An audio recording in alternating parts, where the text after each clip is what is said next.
আসসালামু আলাইকুম প্রিয় দেশবাসী। আমরা আসলে কেমন যেন এই যে আন্দোলনটি, এই আন্দোলন শুরু হয়েছিল কোটা আন্দোলনের মাধ্যমে। ঢাকা ইউনিভার্সিটির কিছু ছাত্র সেটা শুরু করেছিল। তারপরে এই আন্দোলন ছাত্র জনতা সকল শ্রেণীর মানুষ একত্রিত হয়ে কিন্তু এই আন্দোলনটিকে আজকের এই জায়গায় নিয়ে এসেছে। কিন্তু সেই জায়গায় এখন যা দেখছি আর কি, এত সমন্বয়ক দেখছি, তারপরে আপনার মাস্টার মাইন্ড দেখছি। তো মাস্টার মাইন্ড বলতে কি বোঝাচ্ছে, আমি তো এটা আমার মাথায় ঢুকছে না। মাস্টার মাইন্ড বলতে কি বোঝাচ্ছে? তাহলে যারা জীবন দিয়েছে সেটা কি মাস্টার মাইন্ড করে কি এই জীবনগুলো, মানে এই মানুষগুলো মারা গেছে? তাহলে তো এদের দায় দায়িত্ব তাদেরকে নিতে হবে। তাহলে তো এগুলো তো, যদি মাস্টার মাইন্ডরা যদি বলে যে মাস্টার মাইন্ডরা এই কাজ করেছে, তো তাহলে কি সাইদকে গুলি তাহলে তাহলে কে করেছে? তাহলে তো মাস্টার মাইন্ডের মাথায় তাহলে আছে। তারপরে যে প্রথম দিন যে 6-7 জন মারা গেল, তাহলে এটাও তো তাহলে মাস্টার মাইন্ডের মাথার মধ্যে আছে। তো এই যে এতগুলো জীবন এবং এতগুলো মানুষ আহত হয়েছে, এগুলো কি মাস্টার মাইন্ডের মাথার মধ্যে আছে? এগুলো কি ছিল? তাহলে যদি এটি থাকে মাস্টার মাইন্ডের, তাহলে তো তাকেও জবাবদিহি করা উচিত। তাদের তো জবাবদিহি করতে হবে। এই মৃত্যুর দায় দায়িত্ব তো তাহলে তাদেরকে নিতে হবে। এটা কোন ধরনের কথাবার্তা হচ্ছে? সমস্ত মানুষ মিলে যে আন্দোলন করেছে, সেখানে এখন মাস্টার মাইন্ড, সেখানে এখন সমন্বয়ক, এই সেই নানান কিছু, মানে এটা জনতার এই আন্দোলনকে হাইজ্যাক হয়ে যাচ্ছে। সকল মানুষের যে আন্দোলন সেটা হাইজ্যাক হয়েছে। আমি কেন এই আন্দোলনের সঙ্গে যুক্ত হয়েছি?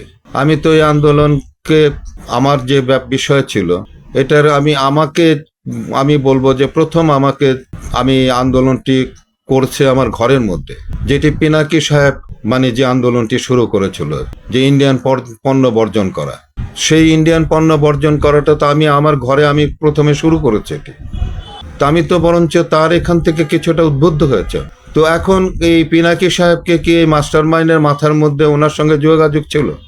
এটা ক্লিয়ার করতে হবে।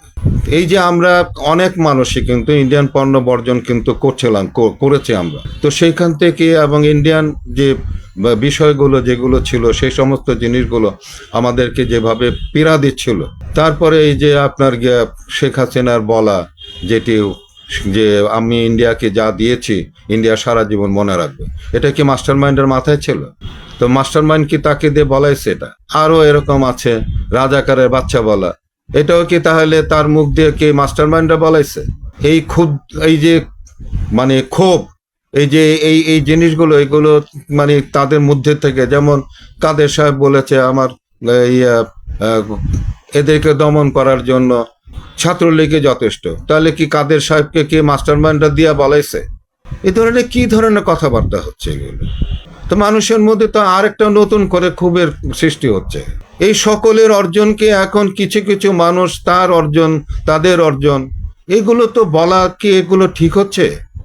এই যে আমি যে কথা বললাম যে ইন্ডিয়ান পণ্য বর্জন করা, তারপরে যে আমি যেটি দেখলাম যে করিডোর দিয়ে দেওয়া, বাংলাদেশের মধ্যে দিয়ে করিডোর দিয়ে দেওয়া, এগুলো আমার মধ্যে ক্ষোভের সৃষ্টি হয়েছে। আমি অত্যন্ত ক্ষোভ মানে তারপরে এই যে মানে এদেরকে রাজাকারের বাচ্চা বলা, অমুক বলা, তমুক বলা, তারপরে যে কাদের সাহেবের কথা, আরেকজন বলেছে আমাদের যা গুলি আছে সেই গুলি শেষ মানে প্রতিদিন মানে এত গুলি করলে পরেও সেগুলো গুলি শেষ হবে না। তো এই সমস্ত জিনিসগুলো আমাদের মধ্যে কিন্তু ক্ষোভের উদ্রেক করেছে। কিন্তু সেই ক্ষোভের কারণেই কিন্তু আমরা কিন্তু অনেক আগের থেকেই কিন্তু, তারপরে যেমন শেখ হাসিনা যখন চায়নাতে গেল, আমাদের তিস্তার পানি দিচ্ছে না, সেই তিস্তার পানি থেকে তো আমাদের মধ্যে একটা ক্ষোভের যন্ত্রণা শুরু হয়েছে। এগুলিকে মাস্টার মাইন্ডের কাজ, এগুলিকে উনি করাইছেন যে পানি দেবে না ইন্ডিয়া, তারপরে আমরা এরকম চেতে যাব।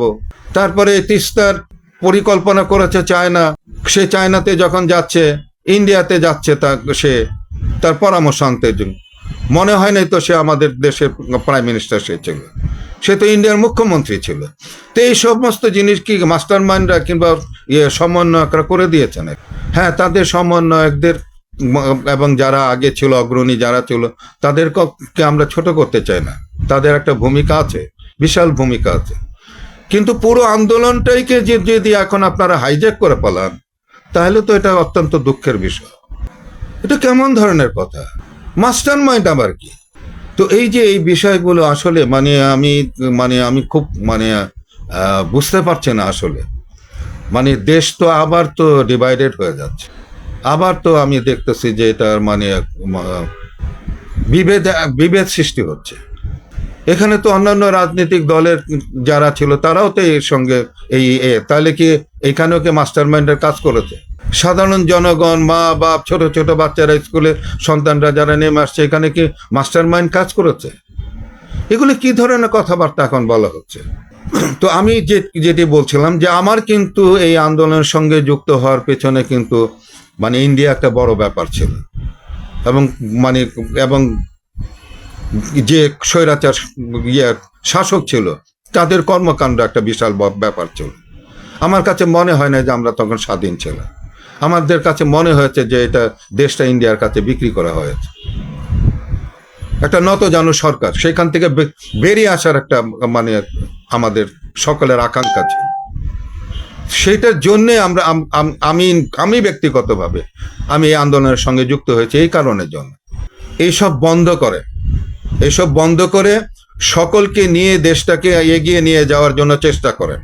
কারো একক প্রচেষ্টায় এই বিপ্লব সাধিত হয়নি, কিন্তু কারো একক প্রচেষ্টায় কিন্তু হয়নি, কিন্তু সকল মানুষের, বেসরকারি স্কুল কলেজের থেকে তারা যদি না আসতো, এমনকি আপনারা যে বলতে চাচ্ছেন যে এরকম ভাবে মাস্টার মাইন্ড, তাহলে মুগ্ধ যে জীবন দিল সেটা কি আপনারা এর মধ্যে কি কোনো কারসাজি আছে?